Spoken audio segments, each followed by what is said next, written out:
Aurelia. Flores.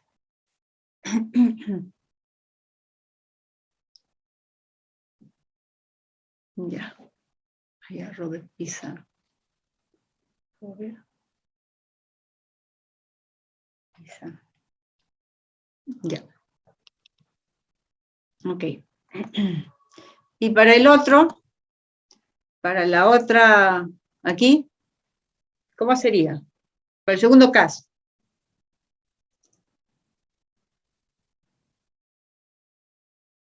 ¿Cómo separaría el segundo caso? Profesora, ¿lo que es eso son metales o son qué? Sí, son metales. Puede haber carbón ahí, metal, y también está mezclado con sal. Imantación. ¿Cómo? Con imanes, profesora. Podemos emplear imanes. ¿Ya? En esta mezcla, mira, están los metales y está también la sal, ¿eh? Acá. Ya. ¿Qué hago primero? Con imán. Ya. Con el magnetismo se puede separar los metales de la sal. Ya.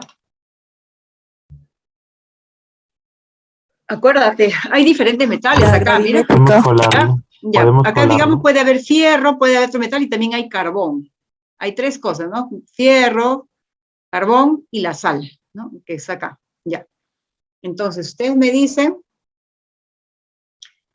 primero con un imán. ¿Qué más sería? Imán ¿Notación?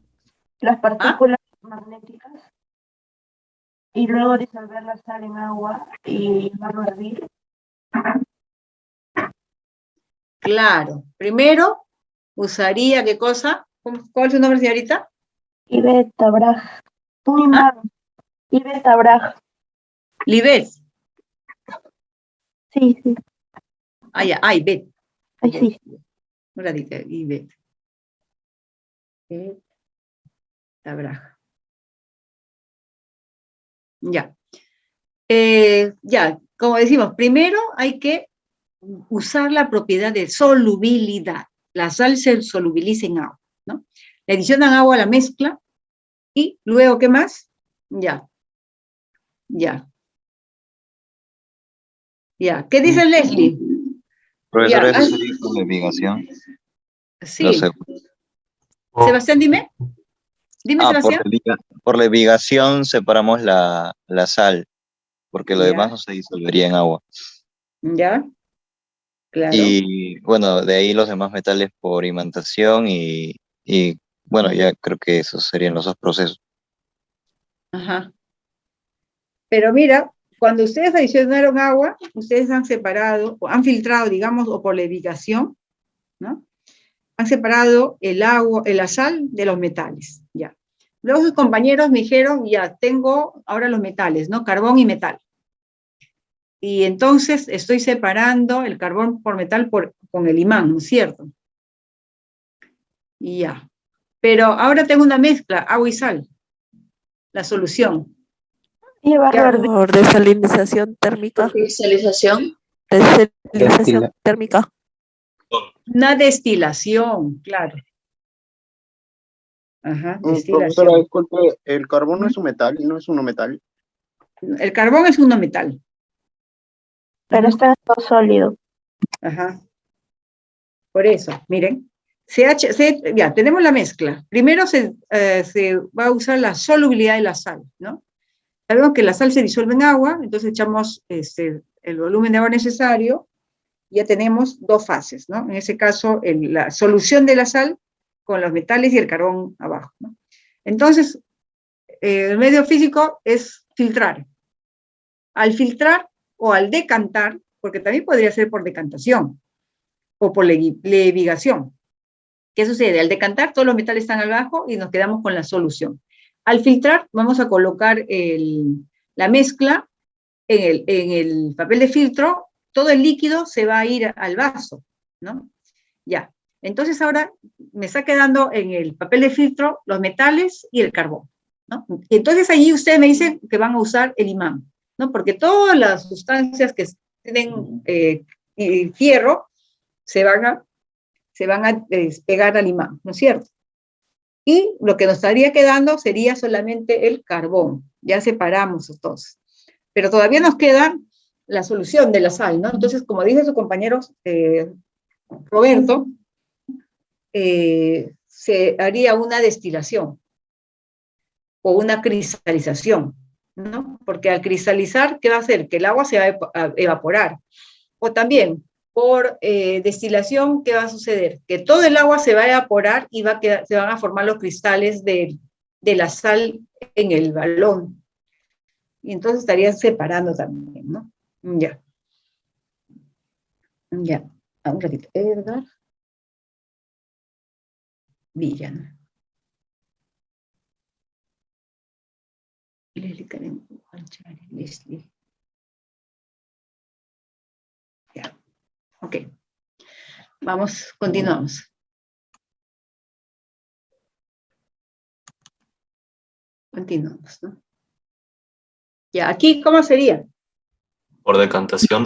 Por decantación para separar el agua del aceite y Mira, después por miren, destilación para separar la sal del agua. Escuchen un ratito. La mezcla tiene agua, tiene aceite y tiene una sal. Ya. ¿Qué pasa con la sal en contacto con agua? Son Se dos mezcla, fases, una mezcla una homogénea. fase miscible y una fase invisible. Por tener diferentes Así es, ¿no? Hay una parte invisible, ¿no? Una fase miscible y una fase invisible, que es agua y aceite. Claro, el agua y el aceite sería la parte en la cual, el agua y la sal es la parte la sal se solubiliza en el agua, ¿no es cierto? Ya. Ajá, Entonces hay dos fases, sí. ¿no es Y cierto? eso sería Hay dos la fases. fase miscible y el aceite sería la fase invisible. Ajá, Que por ya. densidad creo que está flotando. Ajá.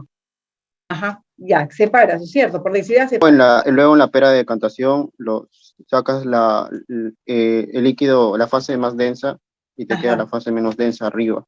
Ajá, Y ya. con destilación sacas la sal. Y con destilación ya se separa la sal, ¿no? Sí, perfecto. Ya. ¿Cuál es tu nombre? Sí, perdón. Pucubaila Vizcarra Piero. Ya, Piero.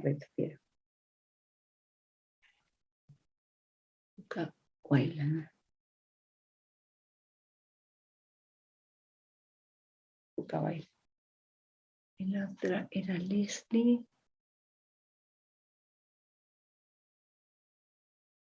Ya.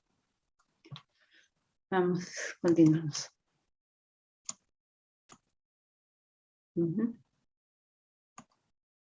Acá hay una cristalización. Bueno, acá consiste, ¿no? La cristalización es un proceso en el cual vamos a adicionarle algunas sustancias o condiciones físicas para poder cristalizar, ¿no? En ese caso, en estas almueras, ¿qué hacen? Colocan toda la mezcla, el agua se disuelve, es decir, se evapora y ya queda la sal. Ahora vamos a ver la energía, ¿no? En términos de energía tiene diversas aceptaciones y definiciones relacionadas con la idea de una capacidad para obrar, transformar, poner en movimiento. En física, la energía es la capacidad de obrar, transformar y poner en movimiento, ¿no? Así se define en física la energía. En tecnología y economía, tecnología, se refiere a un recurso natural y la tecnología asociada para explotarla y hacer un uso industrial o económico del mismo. En la actualidad, los países que consumen mayor energía se llaman desarrollados, ¿ya?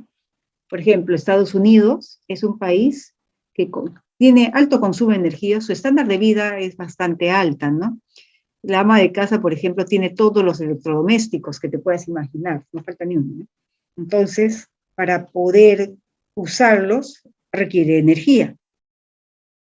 También, cuando hablamos de la energía, podemos referirnos al PIB.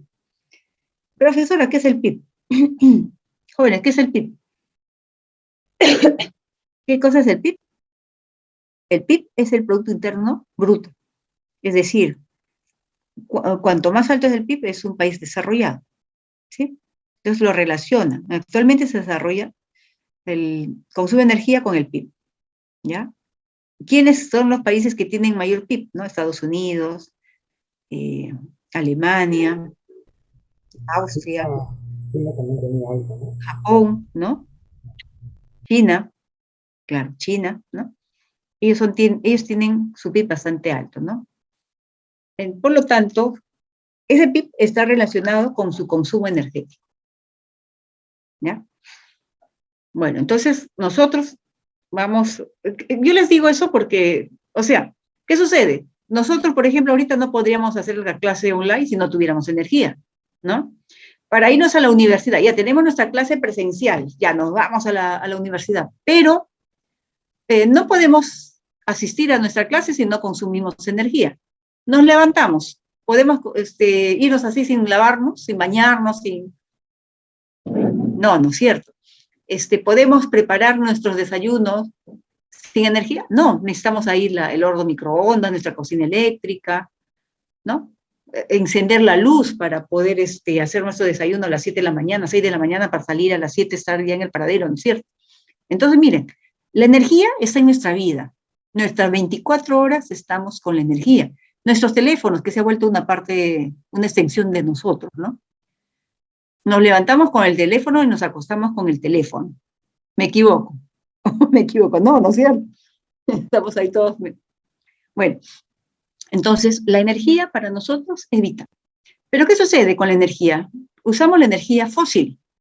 Y la energía fósil es quemar. Y al quemar tenemos una combustión que va a generar CO2. Y el CO2 es un gas de efecto invernadero. Y por lo tanto, en la actualidad estamos sufriendo los efectos del cambio climático, ¿no? Los efectos del efecto invernadero. En zonas donde no llovía, ahora llueve. En zonas donde no hay nieve, hay nieve. Y hay extremas sequías, ¿no? A eso se debe, al impacto negativo que tienen los combustibles fósiles. Entonces, ¿qué se está pensando? ¿No? Migrar a las renovables, ¿no? O a la energía eléctrica, ¿no? Entonces, ¿cómo se genera la energía eléctrica? Entonces tenemos el metal de litio, ¿no? El litio genera esos motores, son más pequeños, y el litio, y se está viendo también que el uso de autos eléctricos tiene un cóctel de minerales, pero ahorita nosotros estamos enfrentando ya el agotamiento de los recursos, de los metales, ¿no? Por eso se habla de una economía circular. ¿Por qué? Por ejemplo, yo tengo mi teléfono, y en mi teléfono hay oro, y hay diferentes metales, aluminio, cobre, rubidio, y algunos metales pesados también, ¿no? Cadmio, arsénico tal vez podría ser, no sé, el coltan también, ¿no? Pero como ya pasó de moda, me cambio por un nuevo celular, pero eso ya es un residuo, ¿no? Entonces, esos celulares, las empresas que están haciendo, iPod, por ejemplo, y yo quiero un nuevo celular, vas con tu celular, entregas tu celular y te dan otro celular, ¿no? O en todo caso, repotencian tu celular, ¿no? Le ponen otras cosas, entonces ya el celular va a ser repotenciado, mejorado, pero ya no va a constituir un residuo. De eso se trata la economía circular, ¿no? Con el objetivo de que esos metales que estén ahí ya no genere problema. Aparte de eso, también vi, por ejemplo, para extraer, no recuerdo si era 1 kilo o 300 gramos de oro, ¿no? Se estaba removiendo, ¿no? En una mina, como 1 tonelada de escombros, ¿no? O 3 toneladas de escombros, no me acuerdo muy bien. Pero un kilo de, digamos, de celulares genera como 3 kilos de oro, algo así, no recuerdo muy bien, o 1 tonelada de... El asunto es que los celulares, esos residuos que nosotros ya, para nosotros constituyen residuos, hay una gran cantidad de metales preciosos que se pueden recuperar, ¿no? Entonces eso se le llama minería urbana, sin estar haciendo hueco bueno, en las zonas productoras, ¿no? Aparte, ya hay una tabla periódica en la cual se observa el agotamiento de los recursos. ¿Qué minerales se están agotando? Ya no se va a contar más con esos recursos. ¿Por qué? Porque el mundo es finito, ¿no? Entonces hay que entender, cuando hablamos de materia, hablamos del sistema, ¿no? Estamos relacionando ya nuestra primera, al inicio de la clase, ¿no? Materia y energía, ¿no? Entonces hablamos del sistema. Entonces, el mundo, la Tierra, es un sistema en el cual hay intercambio de energía, es un sistema abierto. Y los recursos antiguamente se creía que los recursos eran inagotables. Y entonces la economía se basaba en la extracción de los recursos, ¿no? Extraer, usar y botar, ¿no? Eso sería, ¿no? Pero en la actualidad ese concepto ya no sirve de la economía lineal. Tenemos que tender a una economía circular, que todo tiene que circular, que todo residuo ya no debe ir al relleno sanitario, porque como la población crece y la generación de residuos es mayor, y nuestros rellenos sanitarios han sido creados para 50 años para un determinado volumen, y como la población crece, entonces la vida útil de ese relleno sanitario disminuye, ¿no? Entonces el objetivo es llevar a los residuos que ya no se puede hacer nada al relleno sanitario. Por ejemplo, si ustedes desechan muchos alimentos, ¿no? Esos alimentos generan gases de efecto invernadero y se lleva al relleno sanitario esos residuos orgánicos. Por ejemplo, ya hay un valor en el cual dice, de todos los residuos hay 57, o sea, 58% son la composición de los residuos que nosotros generamos es orgánico. Y los orgánicos tienen un alto contenido de agua. No recuerdo si es 28 o 38% de agua. Vas a gastar combustible que genera CO2 hacia los rellenos sanitarios, ¿no? No vale la pena, ¿no? Porque estás transportando agua. Cuando ese residuo podría ser aprovechado para la elaboración de compost, la elaboración de energía, ¿no? Porque es húmedo, biogás, ¿no? Diferentes, bueno, hay empresas también, Pipo, por ejemplo, no, la empresa Pipo no se llama, Sin Residuos, Simba, ahí está, Simba. Revisen ese video. Simba, ¿qué hace? Simba recolecta los residuos de los restaurantes, de diferentes restaurantes, le da un tratamiento térmico, y ese residuo ya no es basura, ya no va al relleno sanitario, ya no se hace combo. ¿Qué hace? Alimenta cerdos. Entonces, alimenta granjas, ¿no? De cerdos, de diferentes... Bueno, el asunto es que ya ese residuo no está generando gases de efecto invernadero, no se está quemando combustible para generar más CO2, sino que está dando la vuelta, ¿no? Está cerrando el círculo y está generando economía, ¿no? Para la gente que cría, para los que recogen, ¿no? Entonces, están mitigando sus efectos de gases de efecto invernadero. Entonces, su huella de carbono está disminuyendo, ¿no? Los restaurantes que están haciendo esas acciones también están bajando su huella de carbono. Acá hay un comentario, vamos a ver.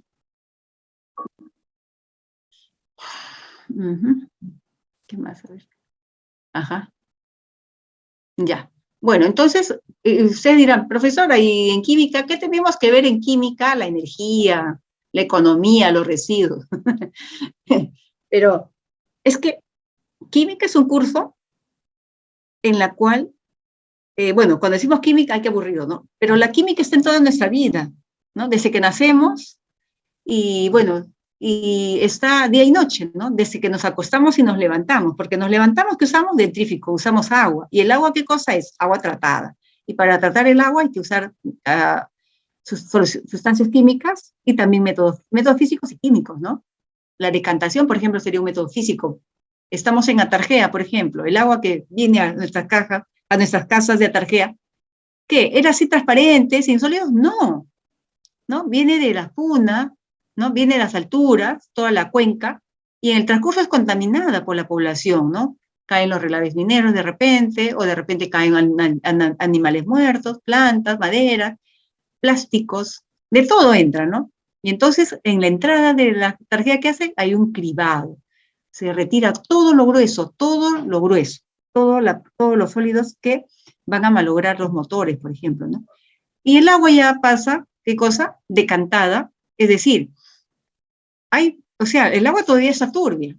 ¿Por qué? Porque hay material particulado. Acuérdense, cuando llueve, ¿qué genera? Arrastra sólidos, ¿no? Sólidos, arcilla, partículas, cuyo tamaño es chiquitito. Y si es chiquitito, forma coloides. Por lo tanto, esos coloides no van a precipitar nunca. ¿Por qué? Porque como son tan pequeñitos y su peso es tan pequeñito, no van a precipitar. Escapan a las leyes de la gravedad. Por lo tanto, ya cuando se ha retirado los sólidos grandes, ya hay un proceso de floculación y coagulación en la planta de la tarjeta. Y para eso se usan sustancias químicas. que van a generar que esas partículas entre sí choquen, formen gránulos más grandes, de tal forma que precipiten. Al precipitar esas sustancias, ¿qué va a suceder? Vamos a tener un agua clarificada, ¿no? Pero ahora todavía falta, porque pueden haber parásitos, huevos de parásitos, en fin, entonces hay una cloración. Una vez que se clora, todavía quedan los metales. Podría haber metales pesados, por ejemplo, dice el agua de la tarjeta tiene arsénico, ¿no?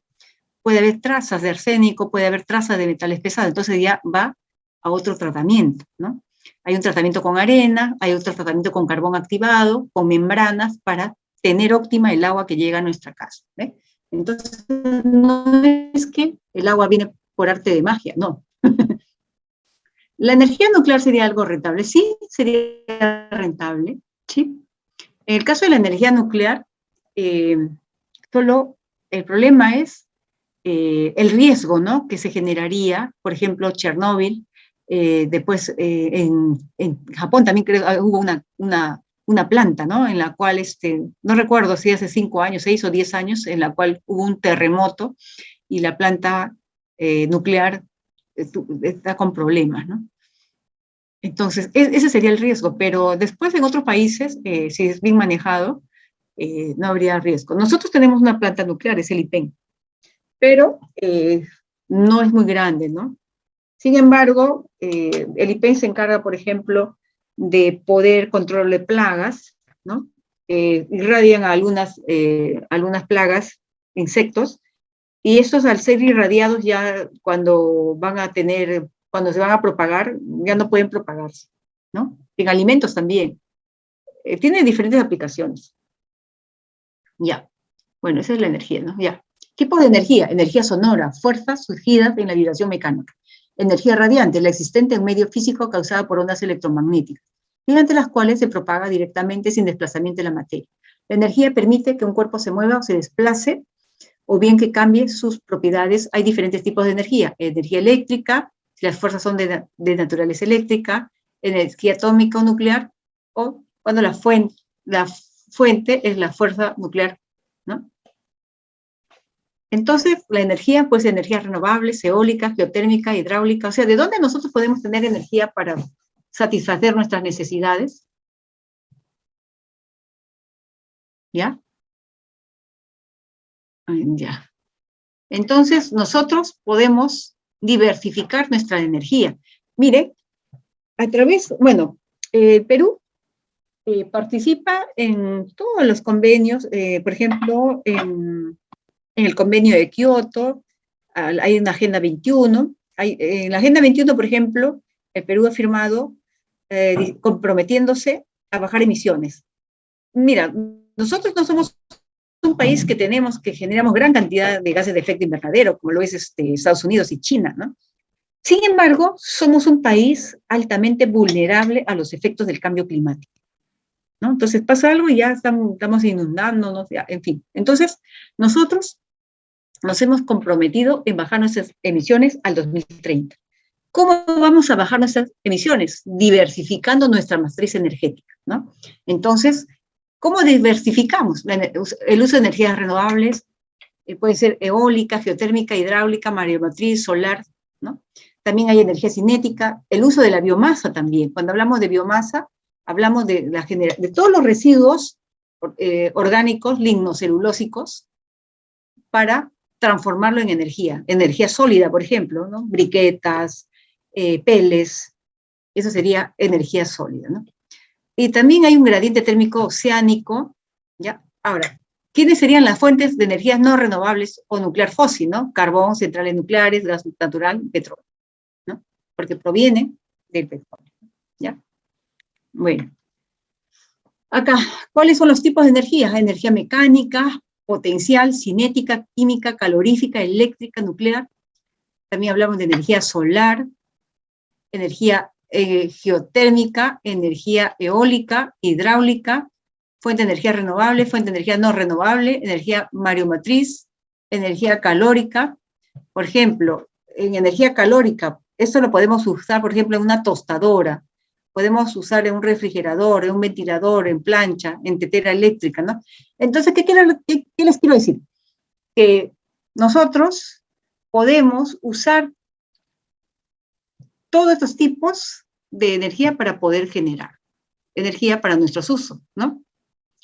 En el caso de energía solar, ya en la universidad han puesto unos módulos de energía fotovoltaica, ¿no? Paneles solares, ¿no es cierto? ¿Ya? Entonces, cuando nosotros entramos, ahí para ir a la Facultad de Ciencias, hay una mesita en la cual ustedes pueden sentarse y pueden enchufar su celular, su laptop, y pueden trabajar tranquilamente ahí, ¿no? ¿Por qué? Porque están usando la energía solar como la agraria. Es una universidad en la cual su intensidad, su radiación es alta, su intensidad solar, radiación de intensidad solar es alta, entonces se ajusta para aprovechar, ¿no? Y es un ahorro también para la universidad, ¿no? Porque a la larga, si consumo energía eléctrica de la red, tengo que pagar, ¿no?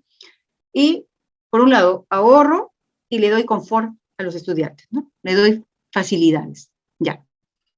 Ahora, eso sería la introductoria, ¿no? Vamos a la siguiente, estequiometría. Vamos rápidamente.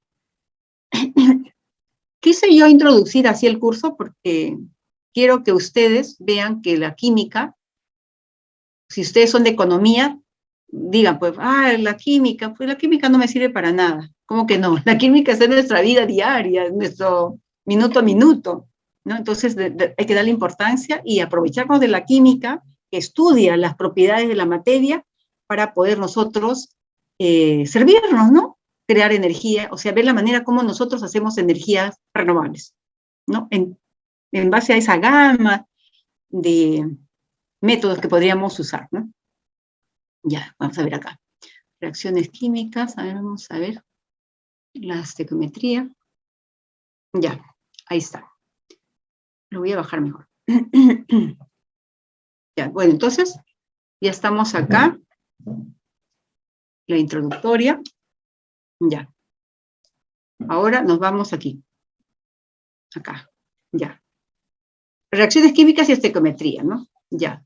¿De estequiometría qué cosa es? Es la rama de la química que se encarga del estudio cuantitativo de los reactivos y productos que participan en una reacción. Y deriva de dos palabras griegas, ¿no? Stoichon, que es elemento, y metron, que significa medida. Entonces, es importante cuando nosotros vamos a hablar de la estequiometría, de saber los cambios físicos y químicos que suceden en la naturaleza. Cuando hablamos de estequiometría, nosotros debemos apuntar a los cambios químicos, a la transformación. ¿Por qué? Porque la estequiometría se basa en las reacciones químicas, en todo tipo de reacciones químicas que se van a dar, ¿ya? Entonces, cuando yo hablo de estequiometría, rápidamente me acuerdo en la transformación. Ya yo no voy a hablar de cambio físico, solamente lo puse para poder diferenciar, porque ya lo expliqué, ¿ya? Entonces, ¿qué observamos acá?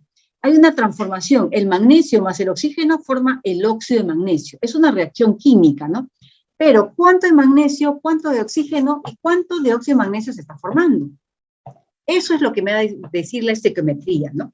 La estequiometría va a llegar a establecer la forma de medir la materia y las relaciones que existen entre reactivos y productos y se aplica de manera intuitiva al método científico.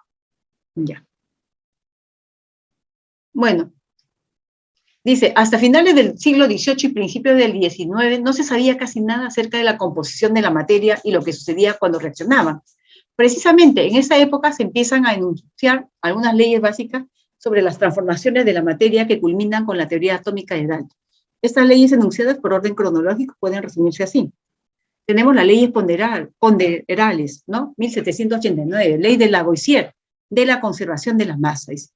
Lavoisier comprobó que en cualquier reacción química, la suma de las masas de los productos que reaccionan va a ser igual a la suma de las masas de los productos obtenidos. Esto significa que, acá pongo la reacción de combustión del propano. Pongo la del propano, ¿por qué? Porque usamos todos los días el propano. Desayuno, almuerzo y comida, ¿no? Usamos propano para cocer nuestros alimentos. ¿Y cómo es la combustión del propano? El propano, C3H8, reacciona con oxígeno, que es el agente comburente, y forma CO2 más agua. Entonces, una mol de propano requiere 5 moles de oxígeno para formar 3 moles de CO2 más 4 moles de agua. ¿Ok?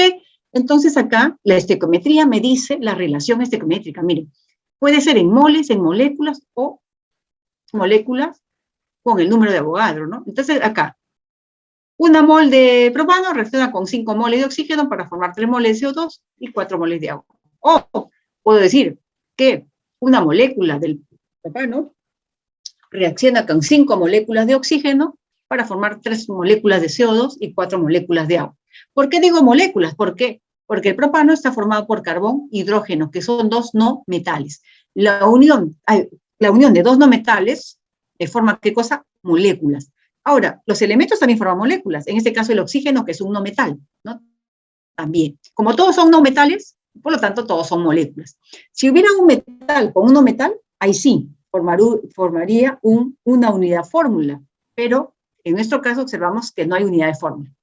Entonces, también podría decir, esa molécula, al multiplicar por el número de Avogadro, que vale 6,023 por 10 a la 23, sería que un número de Avogadro de propano requiere 5 números de Avogadro de oxígeno para formar 3 números de Avogadro de CO2 más 4 números de Avogadro de agua. También lo puedo expresar en peso. ¿Qué significa? Que una molécula o una mol de propano vale 44. ¿Y cómo saco que vale 44? ¿Por qué? Porque hay 3 carbonos, ¿no? El carbono vale 12, 12 por 3, 36. ¿Cuántos hidrógenos hay? 8, 8 por 1, ¿no? Porque el hidrógeno vale 8. Entonces la suma me da 44. Ya. También en el oxígeno son 2. Hay 5 moléculas, ¿no? El oxígeno vale 16, 16 por 2 por 5, 160. En el caso del CO2, ¿no? El carbono vale 12, 12 por 3, 36. Y el oxígeno vale 16 por 2, ¿no?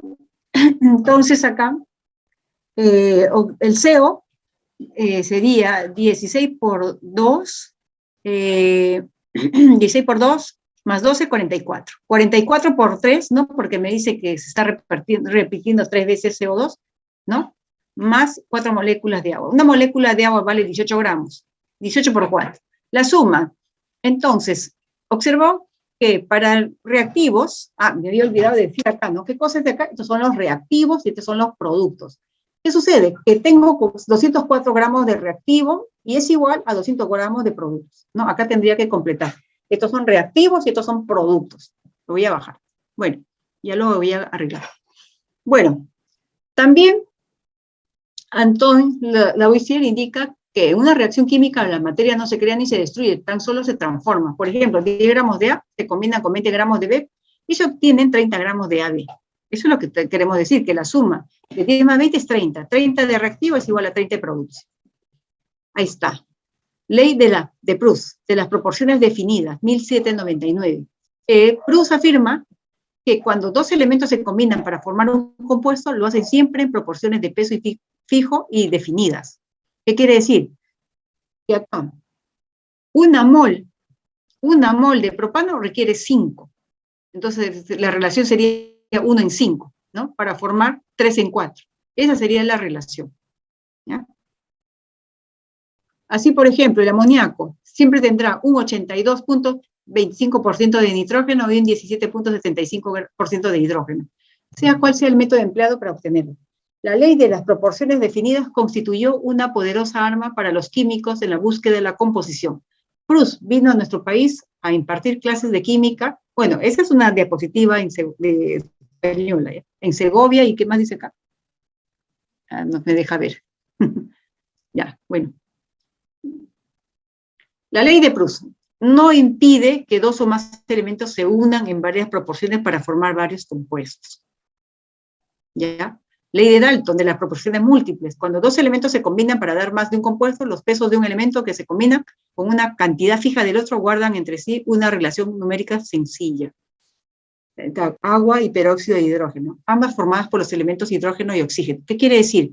El agua es formada por 8 gramos de oxígeno con 1 gramo de hidrógeno, ¿no? Sin embargo, el agua no tiene 1 gramo, sino tiene 2 gramos de hidrógeno. En el caso de peróxido, en el peróxido tenemos 32 gramos de oxígeno con 2 gramos de hidrógeno. Ya, acá tengo que colocar 2. ¿Qué fue? La proporción de la masa de oxígeno por gramo de hidrógeno entre los dos compuestos es 2:1. Dice acá, la proporción de la masa de oxígeno por gramo, ¿no? Acá hay 2 oxígenos, del peróxido es 2 y del agua es 1. Por eso la relación es 2:1. Usando la teoría atómica, podemos llegar a la conclusión de que el peróxido de hidrógeno contiene 2 veces más átomos de oxígeno por átomo de hidrógeno que el agua. Un ratito, voy a tomar agua, ¿ya?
Miss, si está hablando, no se le escucha.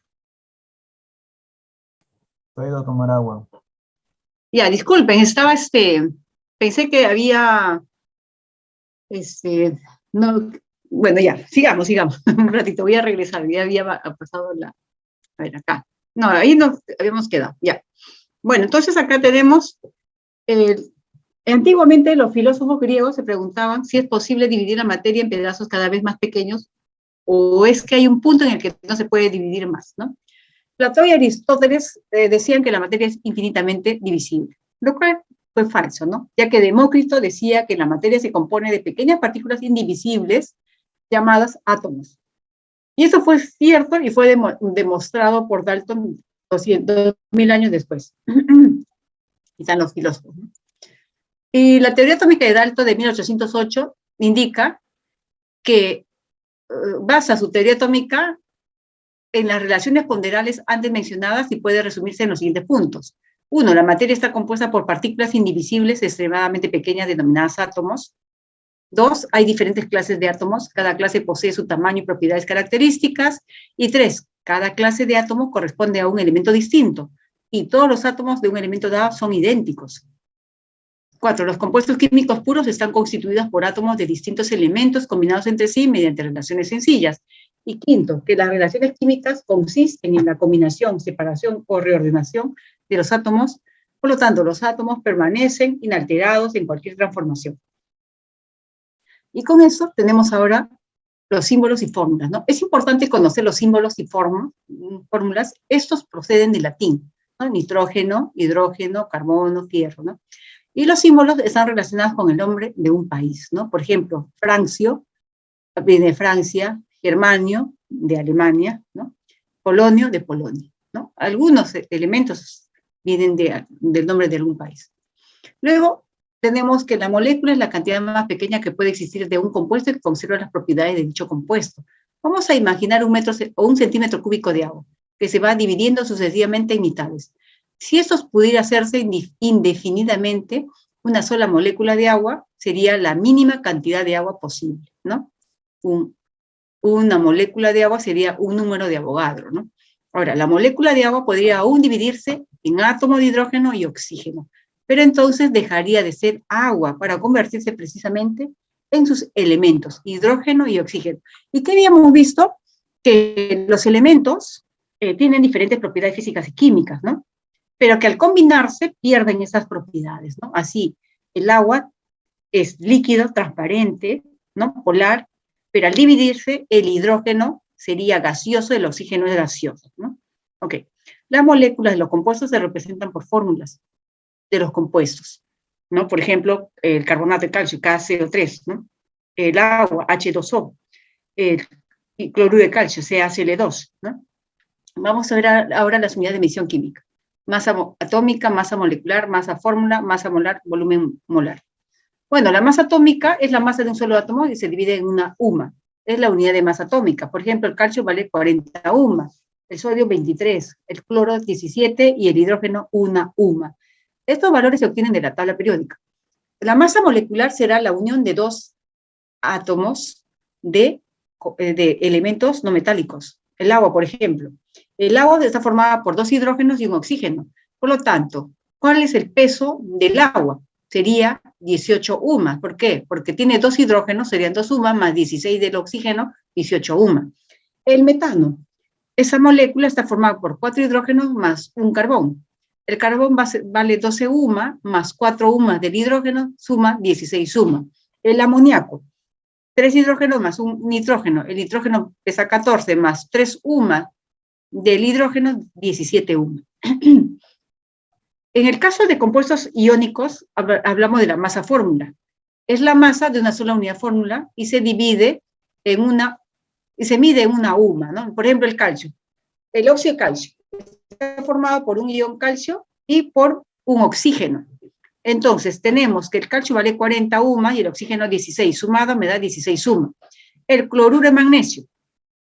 El magnesio pesa 24 UMA y el cloro 35.5 por 2 sería 71, más 24 sería 56. 56 UMA. 35, 71, ya. Acá hay un error, ¿no? A ver, 70, 71 más 24, 55 sería, ¿no? Bueno, eso se arregla después, ¿ya? No hay problema. Ya, ahora vamos a ver qué cosa es una mol. Una mol es la unidad química de la cantidad de materia. Una mol es igual a 6,023 por 10 a la 23 unidades. Estas pueden ser átomos, moléculas, unidades, fórmulas o iones, ¿no? Por lo tanto, tenemos acá el plomo, una mol de plomo, una mol de mercurio, agua, sacarosa, dicromato. ¿Qué observamos? Acá el plomo y el mercurio son elementos. El agua es un compuesto covalente, la sacarosa es un compuesto covalente, el dicromato de potasio ya es un compuesto iónico, ¿no? Y cada uno, estamos viendo qué cosa, una unidad, una mol de cada sustancia, ¿no?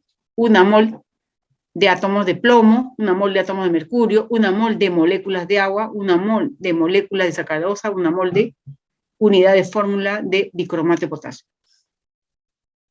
El número de Avogadro es tan grande que me pasaría toda la vida contando, ¿no? Como puede ver en la imagen. Ahora, la masa molar de la sustancia que vimos, ¿no? De cada mol, ¿no? Una mol de plomo pesa 200.7.2 UMAS, que equivale a 200.72 gramos. Mercurio, 200.6 gramos. Agua, 18 gramos. Sacarosa, 342 gramos. Dicromato de potasio, 294 gramos. ¿Ya? Esa es una mol. Una mol de cualquier sustancia, ya sea una masa atómica, una masa molar o una masa de una unidad fórmula. Ahora, el volumen molar. El volumen molar es el volumen que ocupa una mol a condiciones normales. ¿Qué quiere decir? A una atmósfera de presión, a una temperatura de 0 grados centígrados o 273 grados centígrados. Por lo tanto, una mol ocupa 22,4 litros. Acá observamos que una mol de cualquier sustancia gaseosa, ya sea hidrógeno, nitrógeno, oxígeno, ¿no? Como podemos ver acá, hidrógeno, ¿no? Nitrógeno, oxígeno, una mol ocupa 22,4 litros y soporta una atmósfera de presión. Y si yo duplico la cantidad de moles, acá hay una mol, acá pongo 2 moles, por lo tanto el volumen va a ser el doble. 22 por 2, 22.4 por 2 sería 44.8 litros, ¿ya? Pero la condición en atmósfera sigue la misma, la temperatura sigue la misma, ¿ves? 273, ¿ya? Ok. Relaciones estequiométricas. Esto lo voy a pasar rápido, ¿ya? Porque si usted lo maneja. Cuando decimos la relación mol-mol, es que todo mi cálculo va a estar en moles, ¿ya? Este es el ejemplo. Masa, masa. Todo, esta mol la voy a expresar en gramos. Todo va a estar en gramos. Mi cálculo en gramos. Ahí está el ejemplo también, todo en gramos, ¿ya? Y si hago volumen, toda la masa va a estar en volumen. Y mi cálculo, mi final va a ser en volumen. Ahí está, el ejemplo también, volumen. Pero cuando hablamos de reacciones combinadas, esto puede ser mol, masa. ¿Qué significa? Que acá yo tengo moles. Mi estequiométrico está en moles. Y acá, estequiométrico lo paso a gramos. ¿Qué quiere decir? Que acá, en el ejemplo, me dice, determinar la masa del ácido fosfórico formada a partir de 5 moles de caóxido de tetrafósforo.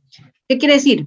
Como me están dando 5 moles de tetraóxido en mi estequiométrico al 100%, en mi balance, ¿no? Yo voy a decir que 1 mol del fosfato reacciona formando, ¿qué cosa? 4 moles de ácido fosfórico, pero cada mol de ácido fosfórico pesa 98 gramos. Y como me han dado la masa en gramos, yo voy a expresar 4 por 98, ¿ya? Entonces, ¿cuántos gramos me da de ácido fosfórico si reaccionan 5 moles de este compuesto fosfórico? Regla 3, ¿ya? Entonces, mi respuesta va a estar en gramos. Me deja esa cosa de acá. Bueno, ya. Eso sería mol masa, ¿no? También, otro ejemplo, mol masa. Acá, ¿no? Dice, determina la masa de agua formada a partir de la combustión de 5 moles de propano. Ya, entonces, siempre voy primero a mi estequiométrico, al 100%. 1 mol de propano forma 4 moléculas de agua. Cada molécula de agua vale 18, 4 por 18. Por lo tanto, 5 moles de propano reaccionan a X. Mi regla 3, tendría 370 gramos de agua. ¿Por qué? Porque me están pidiendo peso en agua, ¿no? No me dicen moles, dice, ¿cuál es la masa de agua? Ok. Mol volumen. En este caso, mi estequiométrico al 100% de clorato de potasio, ¿no? El clorato de potasio se descompone, es una reacción de descomposición, es una reacción de tipo endotérmica, necesita calor para poder formar, para descomponerse, para formar clorato de potasio más oxígeno. Entonces acá, en el estequiométrico, 2 moles de clorato de potasio al 100% reaccionan con 3 moles de oxígeno, pero como me dice que 1 mol ocupa 22,4 litros, porque me están diciendo condiciones normales, pero yo no tengo 1, ¿cuándo tengo? Tengo 3, entonces 3 por 22,4 litros, y acá sería 5 esa X.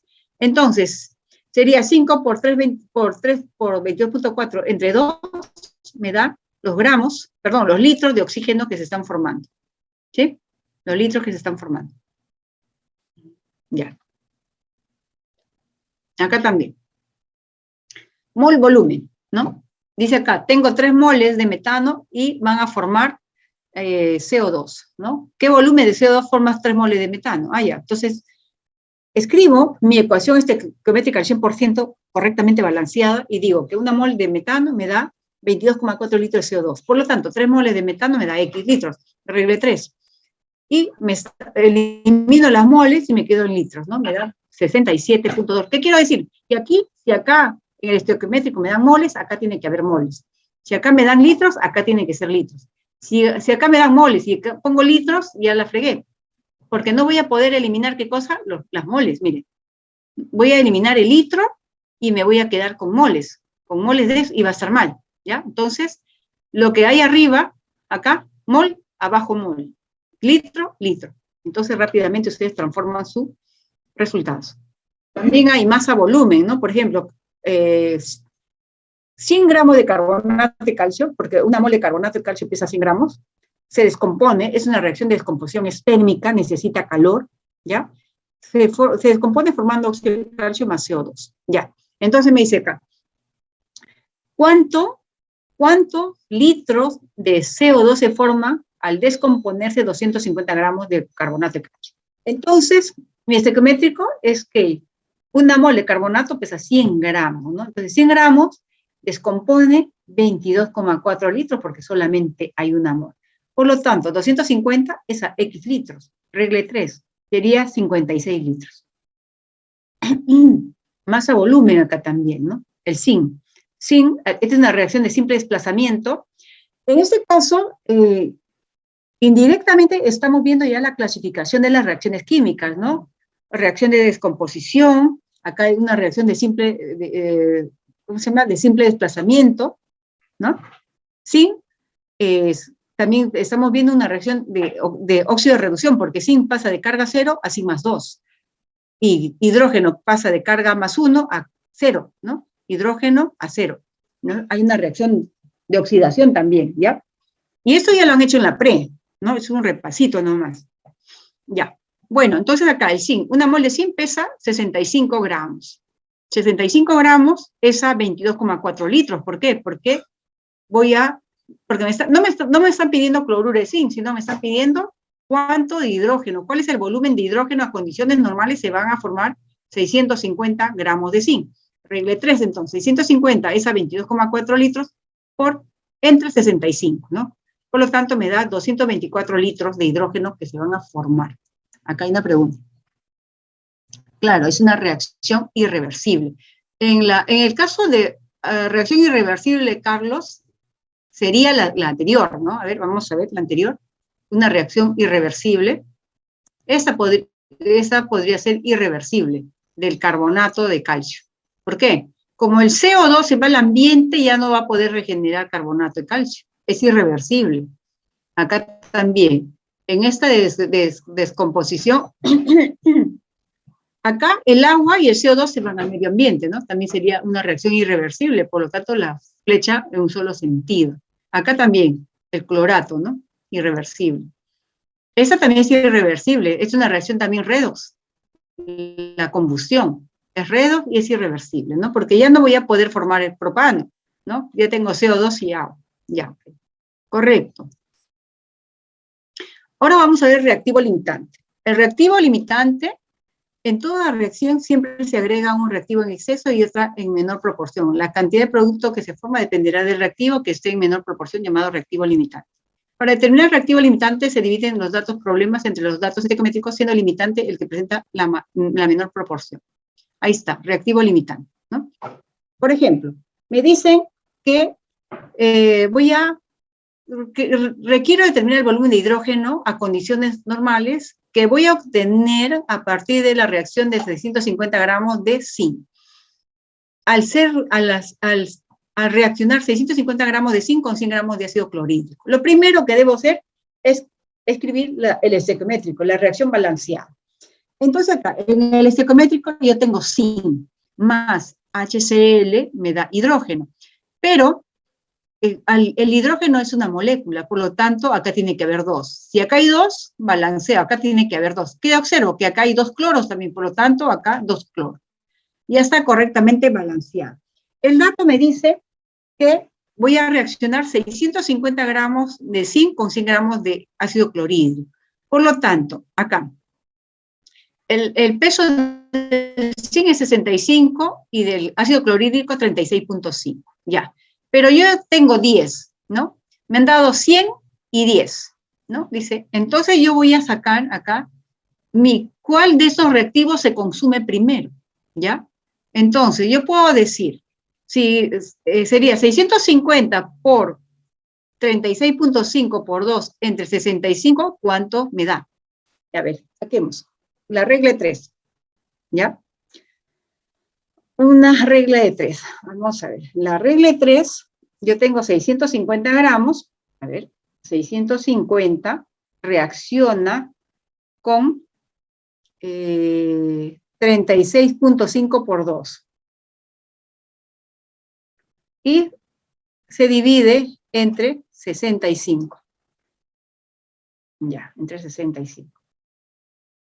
Yo requiero 730 gramos de ácido clorhídrico, mire, 730. ¿Cuánto tengo de ácido clorhídrico? Solamente tengo 100 gramos, por lo tanto, el reactivo limitante es el ácido clorhídrico. Una vez que yo obtenga el reactivo limitante, voy a determinar los litros de hidrógeno. Yo no puedo determinar los litros con el zinc. ¿Por qué? Porque el zinc está en exceso y me va a limitar la reacción es el ácido clorhídrico. Entonces voy a decir, 100 es a X, 100 por 22,4 entre 2 por 36,5 me da 30.7 litros de hidrógeno. Eso sería el volumen requerido o formado con el reactivo limitante. Entonces, cuando yo hablo de reactivo limitante, cuando yo leo el problema, me voy a dar cuenta que siempre, siempre me van a dar, ya sea el peso de ambos reactivos, el volumen de ambos reactivos, las moles de ambos reactivos, o también el peso de un reactivo y el volumen del otro reactivo, las moles y el peso del otro reactivo. Va a depender, ¿no? En este caso estamos viendo eso, miren, acá, determinar la masa de agua formada a partir de la reacción de 160 gramos del hidróxido de sodio, ¿no? Y 2,5 moles de ácido sulfúrico. Me están dando peso y moles. Entonces, lo primero, tenemos la ecuación balanceada de arriba, ¿no? 2 moles del hidróxido de sodio reaccionan con 1 mol de ácido sulfúrico para formar sulfato de sodio más 2 moléculas de agua. Ok, ya está balanceado. Entonces, necesito saber cuál es el reactivo limitante. Ya, voy a hacer 160 es a X, ¿ya? Entonces mi regla de 3 sería 160 por 1 entre 80. ¿Cuánto me sale? A ver, vamos a ver. 160 por 1 entre 80. Requiero 2 moles de ácido clorhídrico, ¿no? 2. Espérate un ratito. Ya. Acá sería, estoy confundiendo yo acá, a ver, X. Este por este entre este, ¿está bien? Ya. Entonces, tendríamos, el reactivo limitante sería el hidróxido de sodio, ¿no? El hidróxido de sodio. ¿Por qué? Porque yo voy a requerir 2. Pero ¿cuánto tengo del ácido sulfúrico? Tengo 2,5, ¿no? ¿Está bien? A ver, vamos a ver, un ratito. 160, este es X, ¿no? 160 por 1 entre 80. Ya, 2. 2 es el 2 moles de ácido sulfúrico que se están formando, ¿ya? Pero ¿cuánto tengo? Tengo 2,5. Entonces, mi reactivo limitante es el ácido sulfúrico. Acá hay un error, ¿no? ¿Sí? ¿Por qué? Al reaccionar 160, yo solamente requiero 2. Por lo tanto, el ácido sulfúrico hay 2,5. El reactivo en exceso sería el ácido sulfúrico y el hidróxido de sodio es el limitante, ¿ya? Por lo tanto, voy a ahora trabajar. 160 es a X. Ya, entonces hago la regla 3. X es a 160 por 2 por 18 entre 2 por 40. 72 gramos de agua. ¿Ya? Eso es lo que se va a formar. ¿Ya? Entonces, primero, ustedes van a ver quién está en menor cantidad y de esa manera van a poder determinar el reactivo limitante, ¿no? Entonces acá el X es 2, pero yo no tengo 2, tengo 2,5. Me va a sobrar 0,5. Por eso el ácido sulfúrico es el reactivo exceso y el hidróxido de sodio es el reactivo limitante. Ya. Vamos a quedarnos acá, ¿ya? Y en la próxima clase vamos a hacer pureza de los reactivos, ¿ya? A ver, ya. ¿Alguna consulta, alguna duda, jóvenes?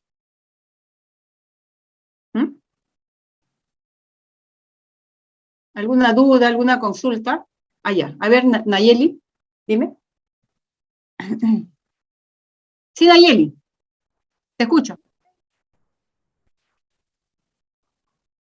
No, Nayeli, Elena, te escucho, no te escucho, no. Profesora. Ya, sí, dime. Sí. En el Moodle hay un trabajo encargado. Ahora lo veo, ya, entonces ahorita les voy a ver lo del Moodle, un ratito, voy al Moodle. Un ratito antes que al Moodle, ¿no? Desde acá el Moodle, ¿lo tengo abierto? No tengo abierto, ya, otra vez, vamos al Moodle. Ya, en el Moodle principal. Acá. Ya. Formato para el trabajo encargado, ¿ya? Acá ustedes van a formar su grupo y van a tener un trabajo encargado, el cual lo van a entregar en la semana después del examen de medio curso, ¿ya? Ese es el trabajo encargado. Y acá es el formato para que ustedes puedan ver el trabajo, ¿ya? Acá no me deja. Voy a ocultarme para que me pueda, ya, ahora que el trabajo encargado, ahí está. El trabajo encargado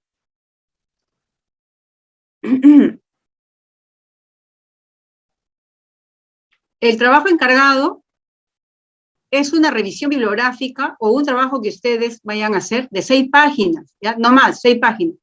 Ahí está, acá colocan su título, acá los integrantes del grupo, ¿ya? Y cada integrante, por ejemplo, acá hay un número, ¿no? Este numerito del integrante va acá, ¿ya? 1. Ustedes de repente vienen de Facultad de Zootecnia, el otro viene de Ciencias, el otro viene de Forestales, ¿ya? Entonces, el numerito me va a indicar de qué facultad viene, ¿no? Ya está. Y luego acá, este nombre lo van a pasar al inglés y al portugués. El resumen debe tener la introducción, el objetivo, materiales y métodos, resultados, conclusiones, ¿no? Las palabras claves no son, las palabras claves no deben repetirse acá, ¿ya? Acá puse como ejemplo boza de caballo, eso no debe ser, ¿ya? Una palabra clave no se repite del título, ¿ya? Ok. El astra es ya del resumen, lo pasan al inglés, ese es el astra, ¿ya? Ya, ok. El resumen también al inglés y al portugués, ¿ya? Y luego viene la introducción.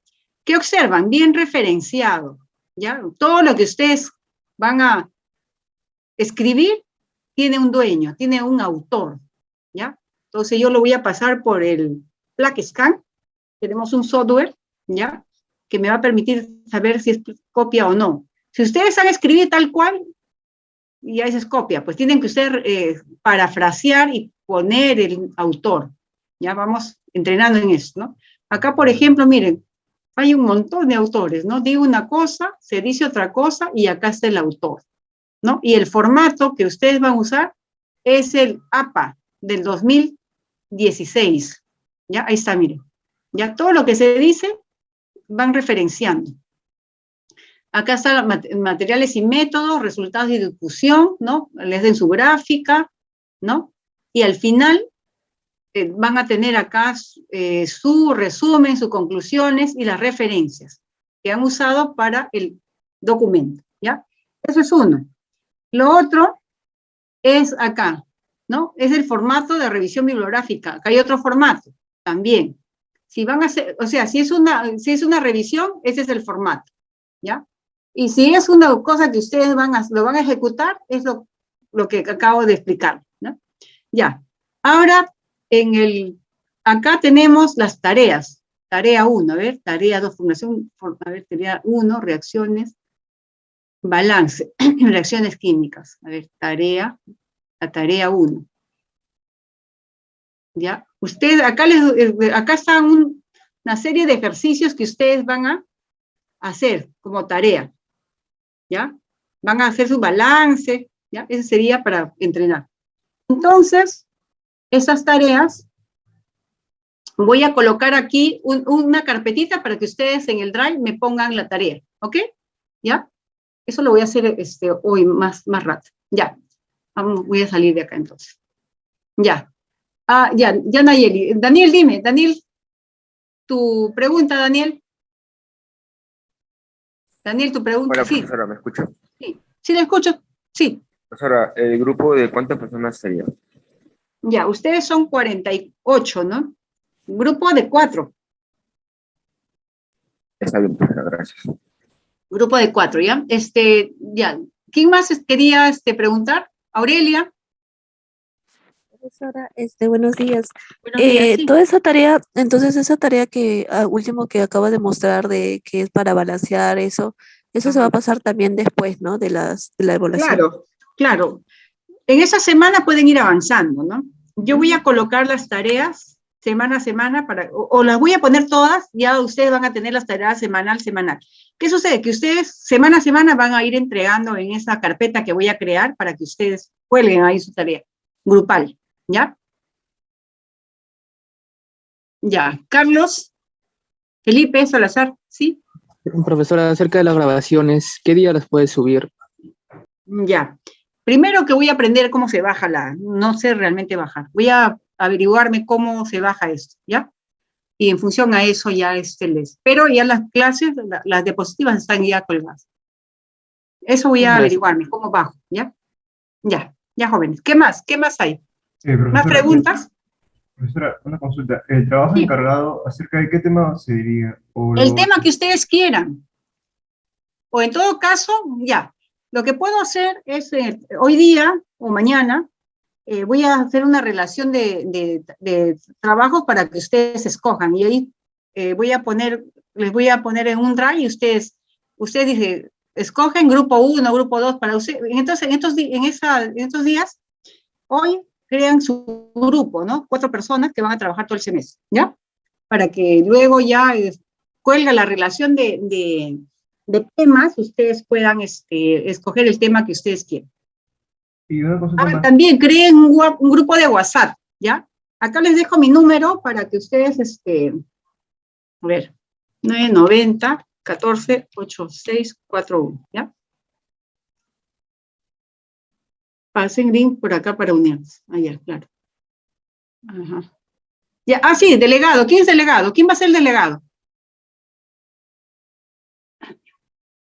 ¿Quién es el delegado? ¿Alguien quiere voluntariamente ser delegado o delegada del grupo?